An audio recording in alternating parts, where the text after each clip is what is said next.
تو آج ہم کتاب پاکستان استحکام کی تلاش یعنی Pakistan the search for stability کے تعارف پر بات کر رہے ہیں۔ یہ کتاب جو پہلے کتاب آئی تھی Pakistan beyond the crisis state, اسی کا تسلسل ہے، ٹھیک؟ جی بالکل، اور پچھلی کتاب تو اس امید پر ختم ہوئی تھی کہ شاید پاکستان بحرانوں سے نکل کر آپ کہہ لیں استحکام کی طرف جا رہا ہے۔ اچھا، لیکن مصنفین کا کہنا ہے کہ اس 76 سال بعد بھی ملک ایک پولی کرائسس کا شکار ہے۔ پولی کرائسس، یہ کیا مطلب ہوا؟ یعنی بہت سے بحران ایک ساتھ؟ ہاں بالکل، مطلب صرف ایک مسئلہ نہیں ہے، گورننس کا بحران، معیشت کا، سیاست کا، سیکیورٹی کا، آبادی کا، یہ سب ایک ساتھ چل رہے ہیں، اور مسئلہ یہ ہے کہ یہ ایک دوسرے کو مزید خراب کر رہے ہیں۔ اوہ، یہ تو کافی گہری بات ہے، یعنی ایک ایسا چکر بن گیا ہے جس سے نکلنا مشکل ہو رہا ہے۔ جی، کتاب کا مرکزی نقطہ یہی ہے کہ یہ کرائسس آپس میں جڑے ہوئے ہیں، انٹر کنیکٹڈ ہیں۔ دیکھیں، معیشت خراب ہوتی ہے تو گورننس پر اثر پڑتا ہے، سیاسی عدم استحکام سے سیکیورٹی کے مسائل بڑھتے ہیں، صحیح، اور یہ سب مل کر ملک کی جو مجموعی صلاحیت ہے اس کو کم کر رہے ہیں۔ کتاب کہتی ہے کہ یہ صورتحال کئی دہائیوں کی آپ کہہ لیں مس گورننس اور جو مواقع ضائع ہوئے ان کا نتیجہ ہے۔ لیکن کیا یہ صرف لیڈرشپ کی ناکامی تھی، یا ادارے بھی، مطلب ان میں بھی کچھ مسائل تھے جن کا ذکر کتاب کرتی ہے؟ دیکھیں، کتاب دونوں چیزوں کی بات کرتی ہے۔ ایک طرف تو یہ کہ جو رہنما آئے، سویلین ہوں یا فوجی، ان میں سے زیادہ تر نے کوئی لانگ ٹرم سوچ نہیں دکھائی، کوئی مستقبل کا واضح روڈ میپ نہیں دیا۔ زیادہ تر وقت تو بس یا تو کرائسس مینجمنٹ میں گزرا یا پھر اپنی حکومت بچانے میں۔ اچھا۔ اور دوسری طرف اس وجہ سے جو بنیادی سٹرکچرل مسائل تھے، معاشی، ادارہ جاتی، سماجی، وہ وہیں کے وہیں رہے، ان کو حل کرنے کی کوئی سنجیدہ کوشش نظر نہیں آتی۔ یعنی ملک اپنی اصل پوٹینشل تک نہیں پہنچ پا رہا اور ایک مسلسل عدم استحکام کا شکار ہے۔ کتاب میں weak governance, rule of law کی کمی، سیاسی عدم استحکام اور ویژن کی کمی، ان سب کو بڑی رکاوٹیں بتایا گیا ہے۔ بالکل، اور کتاب ایک طرح سے ایک واضح انتخاب سامنے رکھتی ہے۔ وہ کیا؟ کہ یا تو انہی پرانے مسائل میں الجھے رہیں یا پھر گورننس کو بہتر کریں، سنجیدہ قسم کی اصلاحات لائیں اور عوام کی فلاح کو، ان کی بیٹرمنٹ کو مرکزی حیثیت دیں۔ اچھا، تو کیا ساری تصویر اتنی ہی مایوس کن ہے یا کتاب کچھ مثبت پہلو بھی دکھاتی ہے، کچھ امید افزا بات بھی ہے؟ نہیں، کچھ مثبت چیزیں بھی ہیں جن کو اجاگر کیا گیا ہے۔ جیسے ایک اہم بات یہ ہے کہ سیاسی حلقوں میں چاہے جتنے بھی اختلافات ہوں، جمہوری تسلسل پر آپ کہہ لیں ایک کنسنسس بنتا نظر آ رہا ہے۔ یہ تو اچھی بات ہے۔ جی، یہ ایک اہم پیش رفت ہے۔ اس کے علاوہ ایک آزاد اور فعال میڈیا ہے، سول سوسائٹی ہے جو ایک واچ ڈاگ کا کردار ادا کر رہی ہے، حکومت پر نظر رکھتی ہے، سوال اٹھاتی ہے۔ اور عام شہریوں کی سطح پر کیا وہاں کوئی تبدیلی ہے؟ ہاں، یہ بھی ایک اہم نقطہ ہے۔ کتاب کہتی ہے کہ ایک بڑی پڑھی لکھی مڈل کلاس ابھر رہی ہے، اور یہ طبقہ اب سیاست میں پہلے سے زیادہ دلچسپی لے رہا ہے۔ ساتھ ہی شہرکاری یعنی اربنائزیشن اور ٹیکنالوجی، خاص طور پر سوشل میڈیا نے عام شہریوں کو بہت زیادہ باخبر بنا دیا ہے، اور وہ اب زیادہ اسرٹیو بھی ہیں، اپنے حقوق کے لیے آواز اٹھاتے ہیں۔ صحیح۔ تو یہ سب چیزیں مل کر یہ ممکن ہے کہ بہتر گورننس کے لیے ایک دباؤ پیدا کریں۔ یہ واقعی ایک دلچسپ پہلو ہے۔ تو کتاب ان تمام مسائل اور امکانات کو پیش کیسے کرتی ہے؟ کیا اس میں مختلف ماہرین کی آراء شامل ہیں؟ جی ہاں، کتاب میں مختلف شعبوں کے ماہرین کے مضامین شامل ہیں، جیسے گورننس پر، سول ملٹری تعلقات پر، معیشت، سیکیورٹی، جو ہماری نوجوان آبادی ہے، یوتھ بلج، اس پر، انسانی ترقی، موسمیاتی تبدیلی، انتہا پسندی، خارجہ پالیسی، خواتین کا کردار، یہ سب اہم موضوعات ہیں۔ تو ان سب کا مشترکہ پیغام کیا نکلتا ہے؟ ان سب مضامین کا مشترکہ نقطہ یہی لگتا ہے کہ پاکستان کی جو بنیادی مسائل ہیں، ان کو حل کرنے کے لیے ایک جامع ریفارم ایجنڈا کی ضرورت ہے، اس پر عمل کرنا ہوگا، تاکہ ایک ایسی مضبوط ریاست بنے جو صرف اشرافیہ یعنی ایلیٹس کے لیے نہیں بلکہ تمام عوام کے لیے جواب دہ ہو۔ اور آپ نے ذکر کیا تھا کہ کتاب ایک نیشنل کمپیکٹ یعنی قومی معاہدے کی بات بھی کرتی ہے؟ جی بالکل، کتابی تجویز کرتی ہے کہ کم از کم 5 بنیادی شعبوں پر ایک وسیع قومی اتفاق رائے، ایک نیشنل کمپیکٹ بنانے کی اشد ضرورت ہے۔ کون سے 5 شعبے؟ معاشی اصلاحات، اتفاق رائے پر مبنی جمہوریت، فوج کا آئینی کردار کیا ہو، آبادی میں جو تیز اضافہ ہو رہا ہے اسے کیسے قابو کیا جائے، اور تعلیم کی جو کمی ہے اسے کیسے دور کیا جائے۔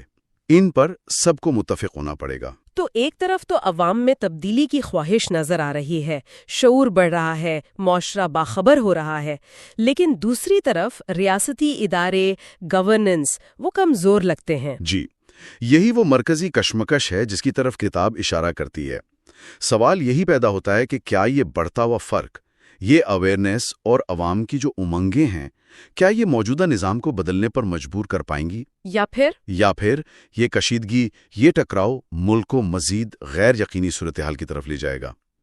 کتاب اس سوال کو کھلا چھوڑ دیتی ہے۔ Chapter 1 the relevance of history سے شروع کرتے ہیں۔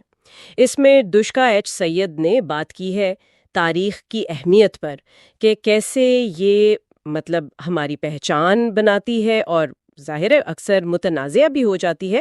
پاکستان میں تو خاص طور پر جناح کے بارے میں کافی یوں کہیں کہ مختلف آراء ملتی ہیں۔ جی ہاں، اور اس میں ایک دلچسپ نقطہ یہ بھی ہے کہ جناح کی جو ابتدائی سوچ تھی اس پر جان موللی کے لبرلزم کا، یعنی ریشنالٹی اور فرض شناسی کا کافی گہرا اثر تھا۔ وہ سمجھتے تھے کہ دلیل، اخلاقی جرت، یہ چیزیں اہم ہیں۔ اچھا، اسی لیے وہ لازمی تعلیم کے اتنے حامی تھے، چاہتے تھے کہ عوام تعلیم حاصل کریں تاکہ وہ سیاست کو سمجھ سکیں۔ تو شاید اسی لیے وہ پاپولزم، جو جذباتی نعروں والی سیاست ہوتی ہے، اس سے دور رہیں۔ جیسے خلافت تحریک میں ان کی عدم دلچسپی نظر آتی ہے۔ میں نے پڑھا کہ وہ کمال اتا ترک کے بھی مداح تھے جنہوں نے خلافت ختم کی۔ بالکل، یہ اسی سوچ کا ایک طرح سے تسلسل تھا۔ اور دیکھیں، ایک اور اہم بات جو اکثر شاید نظر انداز ہو جاتی ہے، وہ مسلم خواتین کے حقوق کے لیے ان کی کوششیں ہیں۔ ہاں؟ انہوں نے چائلڈ میرج بل، جو ساردہ بل تھا، اس کی حمایت کی۔ اب یہ سوچے کہ ان کے اپنے حلقے کے کئی لوگ اس پر سخت ناراض تھے، لیکن انہوں نے پرواہ نہیں کی۔ صحیح۔ پھر 1937 کا شریعت ایکٹ، اس کو سپورٹ کیا تاکہ خواتین کو وراثت میں شریعت کے مطابق حصہ ملے۔ تو یہ وہ اخلاقی جرت ہے جس کا ذکر مارلے کے حوالے سے ملتا ہے۔ یہ تو واقعی بہت اہم بات ہے۔ مجھے یاد ہے شروع میں تو وہ کانگریس میں تھے، انہیں تو ہندو مسلم اتحاد کا سفیر بھی کہا جاتا تھا، اور گوپال کرشن گوکھلے، فیروز شاہ مہتا جیسے جو نرم مزاج رہنما تھے ان سے کافی متاثر تھے۔ جی بالکل، لیکن پھر وقت کے ساتھ ساتھ، خاص طور پر جب گاندھی جی سیاست میں آئے اور انہوں نے خلافت تحریک کی حمایت کی، تو فاصلے بڑھنے لگے۔ جناح گاندھی جی کے نان کوپریشن کے طریقے سے اور جس طرح وہ مذہب کو سیاست میں لا رہے تھے، اس سے وہ متفق نہیں تھے۔ ان کا خیال تھا کہ یہ عملی نہیں ہے اور شاید خطرناک بھی ہو۔ تو کیا وہ ناگپور سیشن 1920 والا وہ ایک ٹرننگ پوائنٹ تھا جہاں انہوں نے گاندھی جی کے پروگرام پر تنقید کی اور انہیں بہت مخالفت کا سامنا کرنا پڑا؟ سنا ہے مسٹر گاندھی کہنے پر بھی ٹوکا گیا تھا۔ کیا اسی واقعے کے بعد انہوں نے کانگریس چھوڑ دی؟ ہاں، وہ واقعہ ایک طرح سے ڈیسائزو ثابت ہوا۔ اس سے یہ بھی ظاہر ہوتا ہے کہ ان کے جو اختلافات تھے وہ صرف سیاسی حکمت عملی پر نہیں تھے، بلکہ گہرے نظریاتی تھے۔ چیپٹر 1 سے یہ بات کافی واضح ہوتی ہے۔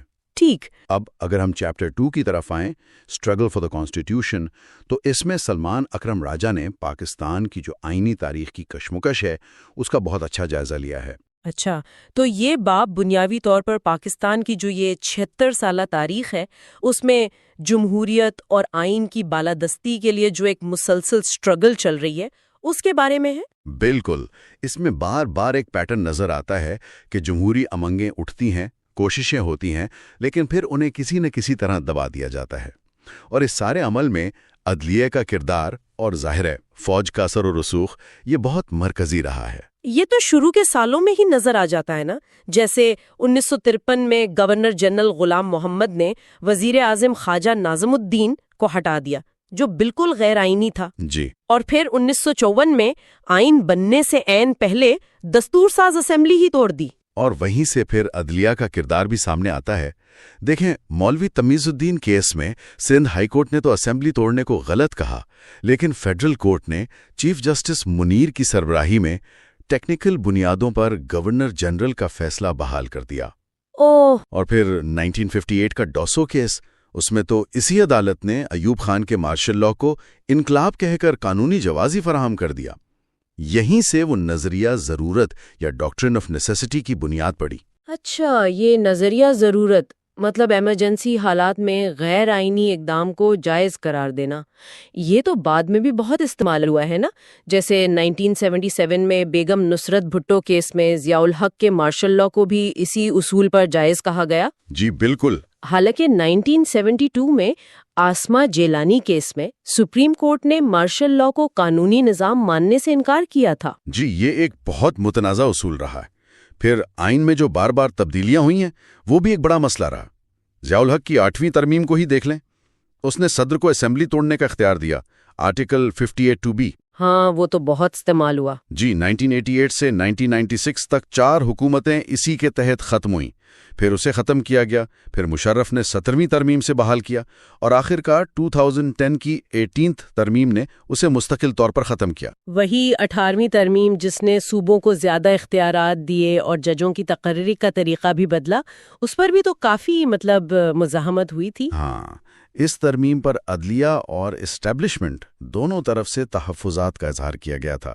اور دیکھیں، آئین میں اسلام کے کردار کا سوال وہ بھی ہمیشہ سے اہم رہا ہے، جیسے قرارداد مقاصد آبجیکٹیوز ریزولوشن، اسے ضیاء دور میں آئین کا باقاعدہ حصہ بنا دیا گیا۔ ٹھیک۔ پھر فیڈرل شریعت کورٹ اور شریعت اپیلٹ بینچ کے فیصلے ہیں، جیسے زمین کی ملکیت کی حد مقرر کرنے پر یا سود سے پاک بینکنگ پر، ان فیصلوں نے بھی ملک کے سیاسی اور معاشی منظرنامے پر گہرے اثرات ڈالے ہیں۔ اور یہ آئینی کشمکش تو آج تک جاری ہے۔ پچھلے کچھ سالوں میں دیکھیں، پاناما پیپرز کیس میں وزیر اعظم کی نااہلی، پھر جسٹس قاضی فائز عیسیٰ کے خلاف ریفرنس کا معاملہ، جی، اور پھر 2022-23 میں جس طرح حکومت نے سپریم کورٹ کے پنجاب اور خیبر پختونخوا میں انتخابات کروانے کے حکم کو نظر انداز کیا۔ بالکل۔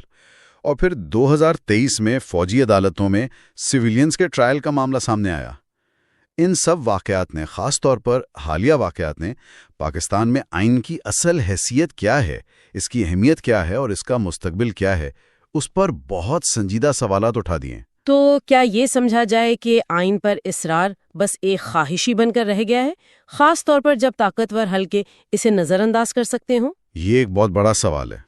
کیا آئین کی بالادستی صرف کتابوں میں رہ گئی ہے یا اس کی کوئی حقیقی طاقت بھی ہے؟ اس کا جواب سچ پوچھیں تو ابھی تک واضح نہیں ہے۔ 2 چیپٹرز دیکھ رہے ہیں، chapter 3 fault lines and governance failures, اور پھر chapter 4 parliamentary politics amid turbulence. جی، چیپٹر 3 شروع ہوتا ہے 2018 کے بعد کے پولی کرائسس کے ذکر سے۔ ہاں، پولی کرائسس، یہ وہ ٹرم ہے جو یوز کیا گیا ہے political, economic, climate related security crisis کے لیے جو ایک ساتھ آئے۔ بالکل، لیکن کتاب کہتی ہے کہ یہ کرائسس اصل میں پرانی گہری فالٹ لائنز پر کھڑے ہیں، اور آتھر نے 6 ایسی بنیادی فالٹ لائنز آئیڈینٹیفائی کی ہیں۔ کون کون سی ہیں یہ 6؟ سب سے پہلے تو سول ملٹری امبیلنس، پھر پیٹرنیج یا کلائنٹلسٹ پالیٹکس، تیسرا ایلیٹ کی اکنامک ڈیپینڈنسی اور ریفارم نہ کرنے کی ٹینڈنسی، اچھا، چوتھا مرکز اور صوبوں کے درمیان ٹینشنز، پانچواں جیو پالیٹکس کا اثر، اور آخری ریلیجس رائٹ کو اپیز کرنا اور ملیٹنٹ آؤٹ فٹس کو ٹالریٹ کرنا۔ یہ پہلی والی سول ملٹری امبیلنس، یہ تو شاید سب سے اہم ہے، لگتا ہے شروع سے ہی۔ ہاں، شروع سے ہی سیکیورٹی نیڈز اور پھر جناح صاحب کے بعد پولیٹیکل انسٹیٹیوشنز کی کمزوری نے ملٹری کو آپ کہہ سکتی ہیں ایک ڈومیننٹ رول دے دیا، اور اس نے پھر پولیٹیکل ڈیولپمنٹ کو روکا۔ بالکل، 1958 کا کو، پھر ضیاء دور، مشرف دور، ان سب نے اس پاور اے سیمیٹری کو، مطلب طاقت کے اس فرق کو مضبوط کیا۔ ایکسٹرنل تھریٹس نے بھی اس میں حصہ ڈالا۔ ٹھیک، اور دوسری فالٹ لائن کلائنٹلزم، یعنی سیاست پالیسیز پر نہیں بلکہ ہاں، ریسورسز کی تقسیم پر، اسپوائل سسٹم پر زیادہ فوکس رہتا ہے، مطلب کام کروانے پر، اپنے لوگوں کو نوازنے پر۔ اس سے پھر ایشو بیسڈ پالیٹکس کمزور ہو جاتی ہوگی۔ وہی بات ہے، سیاستدان ہوں یا ملٹری گورنمنٹس، دونوں نے پاور میں رہنے کے لیے انفلوئنشل فیملیز اور برادری نیٹ ورکس کو یوز کیا ہے۔ تیسری fault line economic dependency, elite کا ٹیکس نہ دینا، جی، اور ڈومیسٹک ریسورسز موبلائز نہ کرنا۔ اس کا نتیجہ پاکستان کا tax to G D P ratio دنیا میں سب سے کم میں سے ایک ہے، اور اس کا اثر پھر بجٹ پر، بیلنس آف پیمنٹس پر، ہمیشہ ڈیفیسٹس، ایکسٹرنل بوروئنگ پر انحصار، IMF بیل آؤٹس کا ایک سائیکل، اور وہ ڈیٹ ٹریپ جس میں ملک آج بھی پھنسا ہوا ہے۔ پھر مرکز صوبہ ٹینشنز،